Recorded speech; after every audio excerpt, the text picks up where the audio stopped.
axmed maxamed islaam oo ku magac dheer axmed madoobe waxa uu muddo ahaa shakhsiyaadka ugu cadcad siyaasadda gobolada jubbooyinka oo magaalada ugu weyn ee Kismaayo dekedeeda dhaqaale badani ka soo baxo. waxa uu ahaa xubin ka tirsan midowgii maxkamadaha islaamiga ah waxaanu madax ka ahaa isla magaalada Kismaayo ilaa iyo intii ay ciidamada Itoobiya ridayeen maamulkii maxkamadaha sanadkii 2006. sanadkii 2007 waxa xidhay ciidamada Itoobiya oo ku hayay hotel Giyan oo ku yaala magaalada Addis Ababa, waxaana lagu sii daayay wada hadallo uu aqbalay in xil looga magacaabo xukuumadii Sheekh Shariif Axmed, laakiin markii dambe ayaa uu ka goostay oo uu diiday xilkaasi loo magacaabay. sanadkii 2008 maleeshiyaadkii Ras Kamboni oo hoggaanka ka mid ahaa oo ay isbahaysanayeen Al-Shabaab ayaa haddana magaalada Kismaayo dib u qabsaday. muddo kadib waxaa bilaabmay in labadii urur ee hubaysnaa ay ku loolamaan gacan ku haynta magaalada. ugu dambeyntiina waxaa si buuxda Kismaayo iyo koonfurta Soomaaliya badankeeda gacanta ugu dhigay ururka Al-Shabaab sanadkii 2009. mar kale ayaa haddana bishii Sebtembar sanadkii 2012 ay Al-Shabaab ay magaalada Kismaayo ka saareen ciidamada Kenya oo haddana Axmed Madoobe noqday xubin muuqda oo ka tirsan maamulka maxalliga ee magaalada loo sameeyay. 15 May 2013 waxa uu ku guuleystay doorashadii madaxtinimada ee maamulkii Jubbaland loo dhisay oo khilaaf badani ka dhashay. hase yeeshee waxay warbaahintu waagaasi tabinaysay warar isburinaya oo qaarkood ay tibaaxayeenba inuu isagu isku cumaamaday hoggaanka maamulka la dhisay oo uu xoog ku maroorsaday.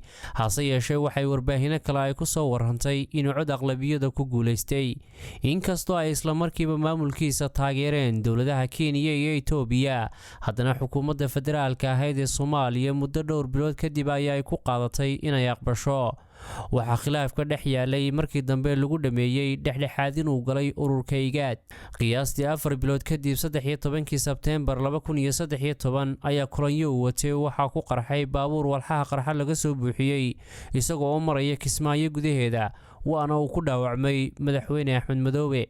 weerarkani waxaa sheegtay ururka Al-Shabaab. ergeygii gaarka ah ee xogayaha guud ee qaramada midoobay u qaabilsanaa Soomaaliya Nicholas Kay ayaa ku tilmaamay Axmed Madoobe inuu ahaa qof qayb muhiim ah ka qaadanayay nabad raadinta iyo dib u heshiisiinta Soomaaliya. xilalka uu soo qabtay Axmed Madoobe waa ay badnaayeen. sanadkii 2006 waxa uu noqday gudoomiyaha Jubbada Hoose maamulkii midowga maxkamadaha islaamiga ah. sanadkii 2009 waxa uu noqday xubin sare oo ka tirsan ururkii Xisbul Islaam.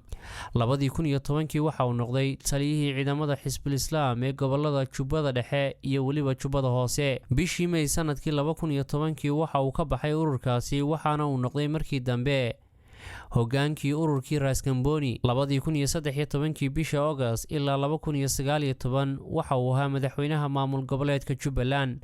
22 August 2019 waxa mar kale loo doortay madaxweynaha maamul goboleedka Jubbaland. doorashadan waxaa hadheeyay khilaaf badan, waxaana qaar ka mid ah mucaaridku ku eedeeyeen inay ahayd hanaan isagoo u xaglinayay. ergeyga xogayaha qaramada midoobay ee Soomaaliya u qaabilsan James Swam ayaa isaguna dhaliilay sida loo waday qabanqaabada iyo hanaanka doorashada. warqad uu u diray gudoomiyaha guddiga doorashooyinka ayaa uu ku sheegay in waxyaabihii suurtagelin lahaa doorasho lagu wada qanacsan yahay aanay guddidu suurtagelinin.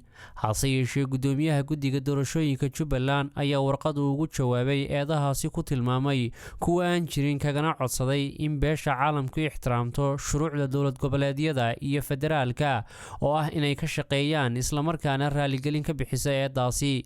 hase yeeshee gudoomiyaha guddiga doorashada Jubbaland ayaa warqad ugu jawaabay eedahaasi ku tilmaamay kuwa aan jirin, kagana codsaday in beesha caalamka ay ixtiraamto shuruucda dowlad goboleedka iyo federaalka ee ay ku shaqeynayaan isla markaana raaligelin ay ka bixiso eedahaasi.